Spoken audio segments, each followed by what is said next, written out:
Hi there, you're listening to the Church Online Podcast. Today's episode is brought to you by .Church. .Church is your ministry's digital front door. Many of the country's top congregations are using .Church to better build their church online brand. In fact, more than 30% of the Outreach 100's largest and fastest growing churches use a .Church domain name as their main URL or as a redirect.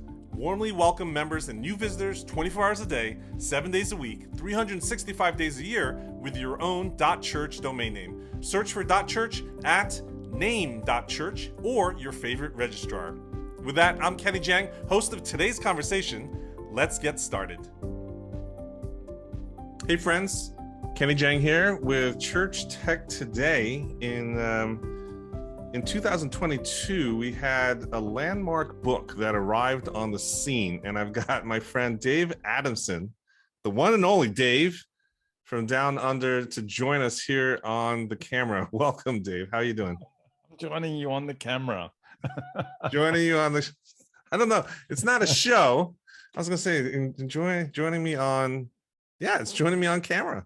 What is this? On the interwebs. We're on the interwebs. There we go. Let's just go with that. Let's go with on the interwebs. We're on the interwebs.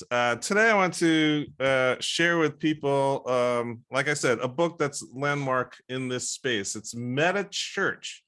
You actually wrote a book, and I gotta say, it's not a booklet. It actually is a serious book. You got to sit down and consume it in over time, because I think there's just so much. It's chock full of stuff.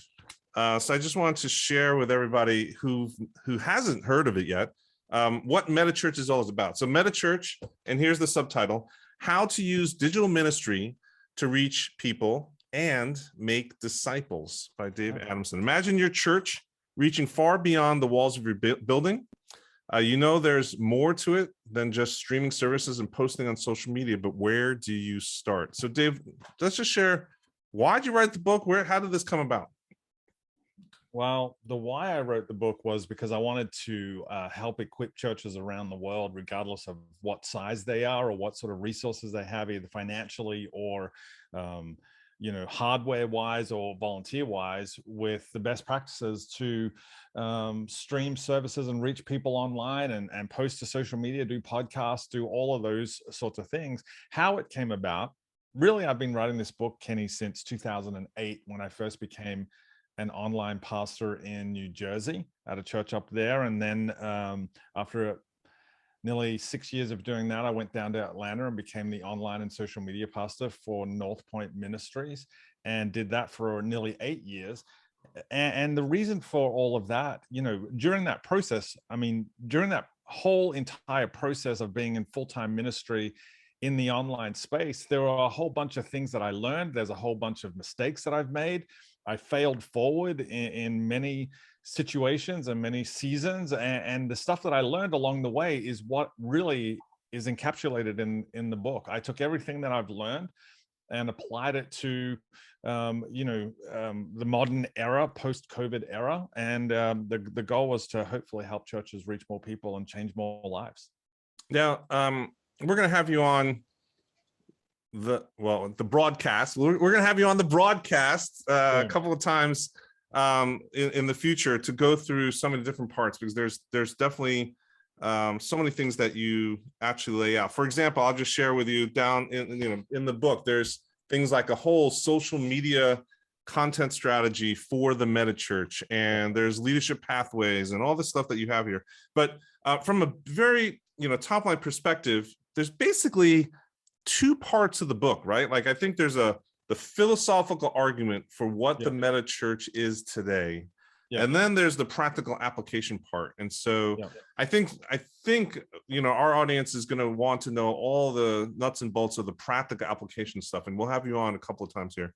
But for the philosophical argument part, can you just lay out exactly what the MetaChurch is in a nutshell? Because again, I think people here are a little bit confused sometimes because of the hype around metaverse church, and that's a whole different topic.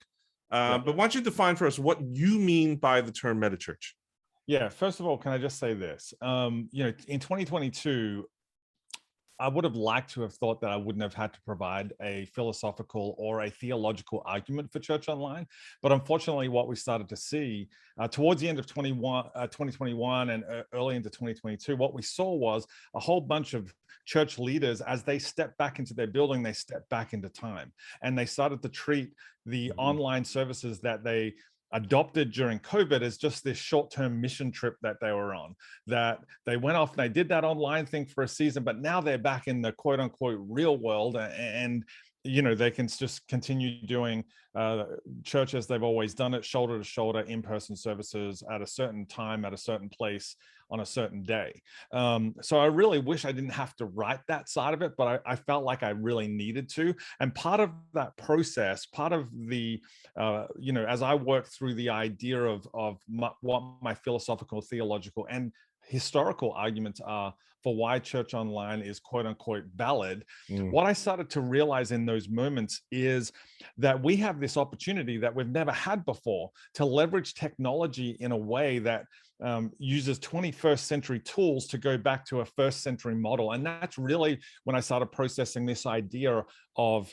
meta church. Now, the idea of that is meta is just a prefix that means a number of different things. For one, it means to change or to transform, as in the word metamorphosis, or it means to go beyond, as in the word metaphysical, which means to go beyond the physical. And so the idea of a meta church is a church that has transformed and changed its model so that it can go beyond the physical Sunday service and beyond the building to reach into the community where that building is located for the other 167 hours of the week outside of that 1 hour on Sunday.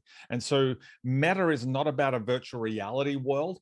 It's about a new style of doing church that incorporates all aspects of our lives, from cell phones to TVs to podcasts to smartwatches to anything that we use in our daily lives. That's what I really wanted to encapsulate in this book. Now, some people have called this hybrid church, or there's any other sort of words that have been put around this. For me, it's about moving from a model that has really promoted and encouraged the idea of a mega church, one community of believers who that is rather large and that meet in one location, to a meta church, which is multiple expressions of faith that happen when people are commuting to their work, that happen in people's homes, that happen in bars in the local community, but also happen on Sundays during that 1 hour service. Love it. One of the quotes I love from your book that I bookmarked is people aren't looking for local churches online or on social media anymore. They're searching for answers. And I love that, especially as a content marketing strategist. That to me that rings so true. And it's within this context of the 0 moment of truth. Yeah. Can you share with us a little bit about the 0 moment of truth thing? You go into detail in here. And in fact, again, this book, if everyone's watching, is full of graphs and infographics, et cetera, that really help explain these concepts. But why don't we talk about 0 moment of truth just for a second here, Dave?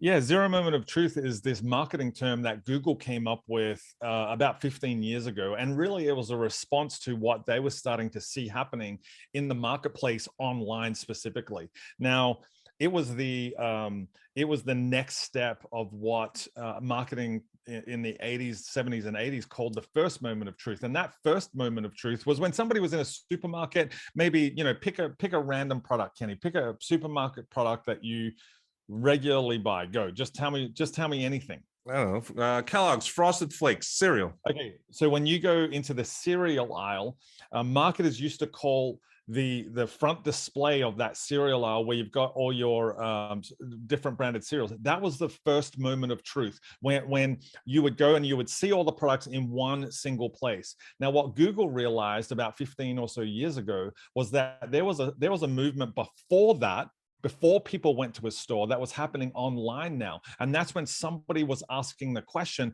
around a certain product that they needed. Now, in the modern world, it might be, this is the one that I use regularly. And I think I explained this in the book. For me, as a photographer, I always want to know what the best camera to buy every year is. And so my first moment of truth is my 0 moment of truth is when I go online and I type in, what is the best camera to buy in 2022?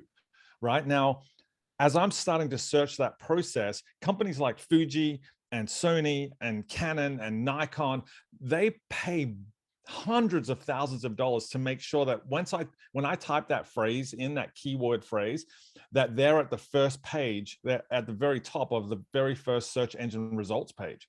And so that is the zero moment of truth. They're paying to get in front of me the moment I'm asking questions about what the best camera to buy is. Now, when you apply that thinking to ministry, what we have to realize is, like I say in the book, and like you already quoted, people aren't going online searching for local churches anymore. They're going online searching for answers. They're asking for questions, they're asking questions around faith, the Bible, Jesus, God, and church. And we need to be there in that zero moment of truth. For us as people in ministry, our zero moment of truth doesn't come when somebody types in what's the best camera to buy. Our zero moment of truth as church leaders is when somebody types in, how do I become a better parent? How do I save more money? How do I find hope in the world? How do I stop drinking so much? How do I stop looking at porn? Where do I find hope? These are our zero moments of truth. And as church leaders, as church content creators, we have to be there in those spaces when they're asking those questions, because they're not asking them inside a church building anymore, Kenny. I love it. They're asking them online. And so that's really the zero moment of truth. And it's a big thing that I push out that incorporates into a YouTube strategy, because YouTube is the platform that people are going to find answers to these questions. That's where, my kids, your kids are going to when they're looking for answers. The place to go is YouTube. And so we need to be in those spaces as church leaders. I love it. In our coaching with content marketing strategy, we embrace a book and an approach called They Ask You Answer. And I think this is very similar, is that you want to be there when that felt need is actually felt, and they're trying to express themselves tangibly. So I love it. I love the fact that you incorporate that into what the MetaChurch needs to be today. And usually the traditional model of ministry isn't set up to address those needs. And I think that's one of the most powerful things, I think, for someone to wrap their head around, is that, this is a responsibility of our church to be there at that zero moment of truth also. So totally. Great book. That book, They Ask You Answer. I actually read it like 2 months ago. So I read it after, and the whole way I'm reading, I'm going, this is exactly what I'm talking about. Powerful. This is exactly what we need to be doing in ministry. But unfortunately, Kenny, for too long, I would say potentially for a generation, for decades, churches have been answering questions no one is asking. And we need to shift and change that if we're going to make a difference in the world. That's really what this is about.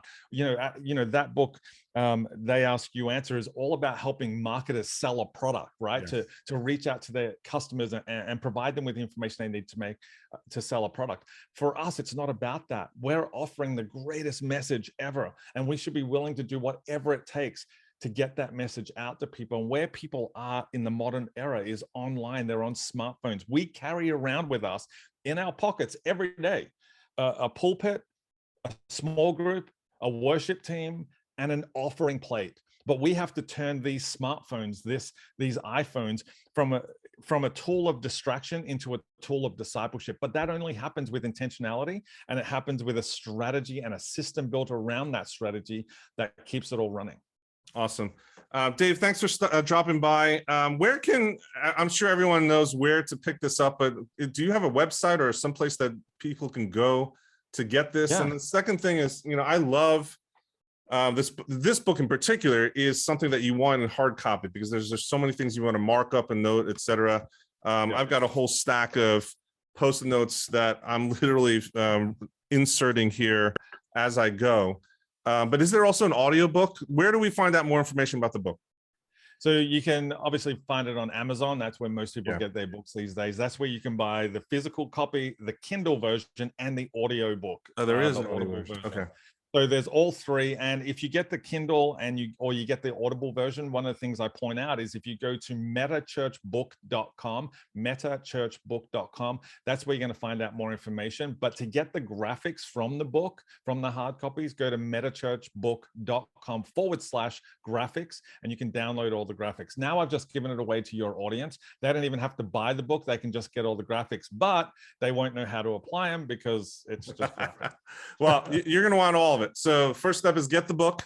And then what we'll do is we'll invite you back and take a couple of these, graphics and these flow charts and these images, et cetera, workflows. And maybe you could help us talk through one or two of them to give some more, meat on the bones so that people really start to figure out, oh, how do we use this in our own context of ministry? Yep. Happy to do it, Kenny. Thank you so much. Well, thank you everybody for joining us today. Again, MetaChurch, How to Use Digital Ministry to Reach People and Make Disciples from Dave Adamson. Pick it up and check back here soon on Church Tech Today. We'll have Dave here visit us and walk us through some more concepts real soon. I'm Kenny Jang. We'll check you here next time on the broadcast. Well, I hope you found value out of today's conversation. This podcast is made possible by our friends at Faith Life. Faith Life has been using technology to equip the church to grow in the light of the Bible for 30 years. Since 1992, Faith Life has developed a full suite of church management tools, academic study resources, smart digital books, and Logos Bible software, all part of its integrated ministry platform that automates tasks and simplifies workflows. For more information, visit faithlife.com. Till next time, remember, be social, stay social.